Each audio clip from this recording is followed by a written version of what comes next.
Hey, what's up, everybody? True Boxing here. Thank you for coming back to get hit with the truth. So today we're doing a what's next on Zhilei Zhang, or Zhilei, whatever he calls himself, the former interim heavyweight champion, following his career best win, a 5th round knockout of Deontay Wilder on the in the main event of the 5 versus 5 card that took place on June 1st on pay-per-view. Now, before we get into that, if you could smash the like button, leave a comment, or subscribe to the channel, I really do appreciate any and all support that I can get as I continue to build my channel here.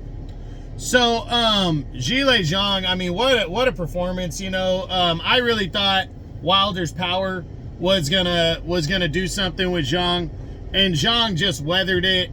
He used his size, which he was almost 60 pounds heavier. He used the size advantage, and just wore Wilder down. But, you know, Wilder hit him with some good shots and backed him off a few times, but Zhang just would respond with shots and just was able to withstand whatever Wilder did. And eventually he broke Wilder's will, caught him with that right hook that spun him around, and then when he turned back around, he hit him with another right that put Wilder down. He barely got to his feet, and the fight was over. So a huge win for Zhang as he bounces back from the loss to Joseph Parker back in March.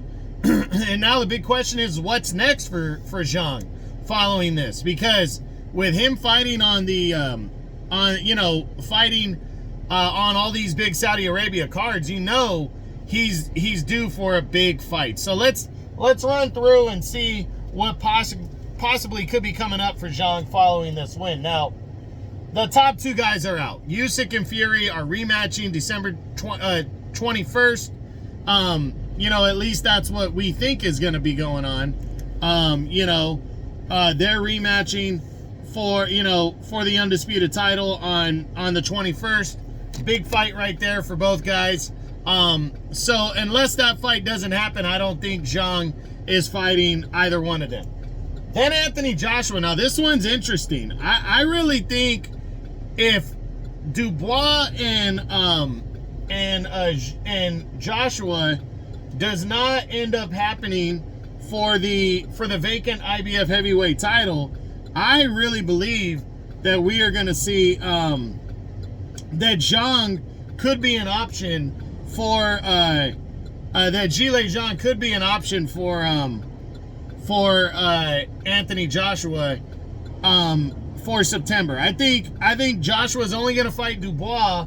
Part of the reason he's going to fight Dubois is because of the vacant IBF title, because Dubois is now the interim champion. But he might end up fighting him anyways, but he just might get more value out of fighting somebody with a bigger name if the IBF title is not going to be at stake.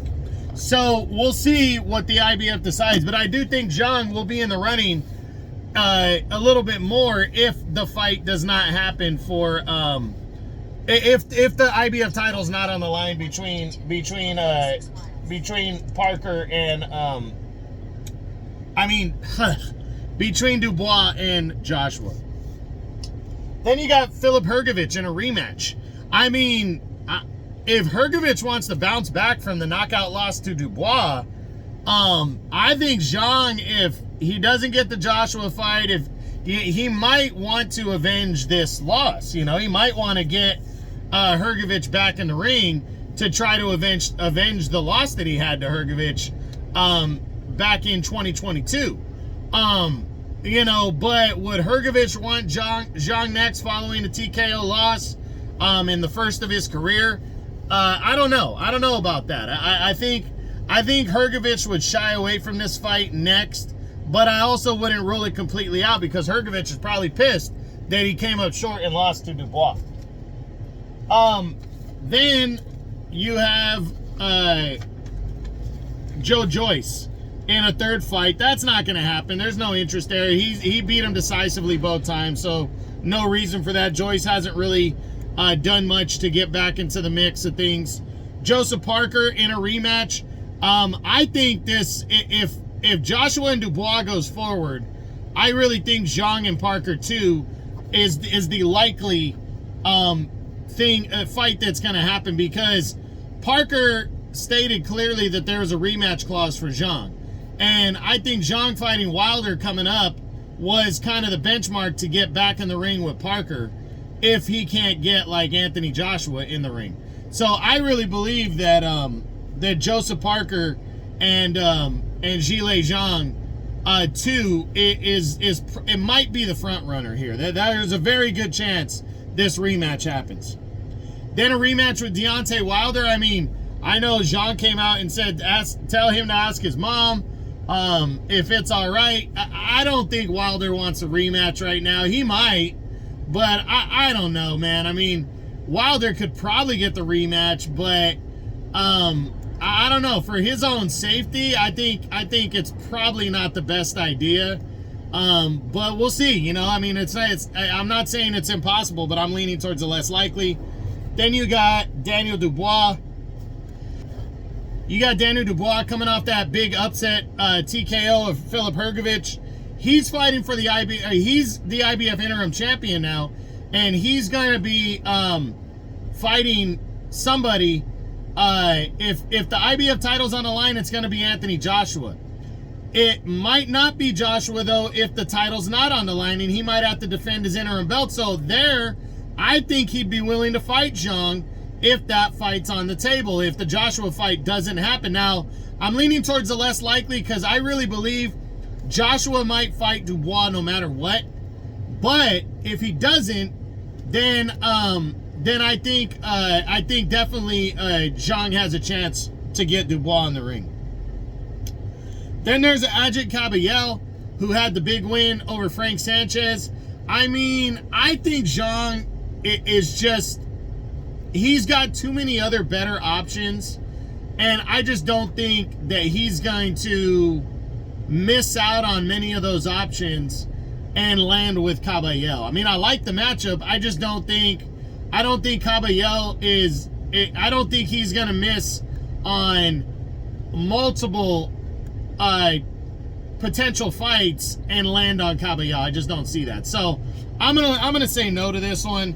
Other fights, you got Martin Bakole. He's fighting Jared Anderson in August. If he upsets Anderson, then maybe he could get Zhang before the end of the year. But again, I just think Zhang, he's got other better options. Frank Sanchez is out of the mix, in my opinion. He got stopped against Caballel. Jared Anderson is interesting. If Anderson beats Martin Bakole, he might want Zhilei Zhang, because he was going to fight Wilder. So he might want Zhilei Zhang before the end of the year, you know, and he might be able to get that fight. So I do think that's a possibility if Anderson beats Bakole. F.A. Ajagba, I don't see that one. Lenny Arpero, I don't see it. Andy Ruiz Jr., this is an interesting one. If Andy Ruiz beats Jarrell Big Baby Miller and Zhang doesn't get the rematch with Parker, I really think this fight's got some legs to it before the end of the year. I do believe that, but we'll see. I'm leaning towards the less likely, but I do think it's a possibility. And, you know, I'll throw Jarrell Big Baby Miller in there since he's fighting Andy Ruiz. If he wins, he's always a big possibility, and I think him and Zhang are throwing a lot of weight around. There's a lot of power in that ring, and I could definitely see that fight going down. So for Zhang, I think the most likely option is the rematch with Joseph Parker. I really think that's the most likely fight that's going to happen. But if the Joshua and Dubois fight does not pop off and both those guys become available, then I really believe, you know, that there's a possibility of other fights for some of those, you know, for Zhilei Zhang. But no matter what, I think Zhang's going to get a big fight before the end of the year. Again, I'm leaning towards Parker. We'll see what happens. But that's it. That's what I got. That's my what's next on former interim heavyweight champion Zhilei Zhang following his career best win and 5th round knockout of former heavyweight champion Deontay Wilder. I hope you enjoyed the video. If you did, smash the like button, leave a comment, or subscribe to the channel. I appreciate any and all support. This is True Boxing. You've been hit with the truth.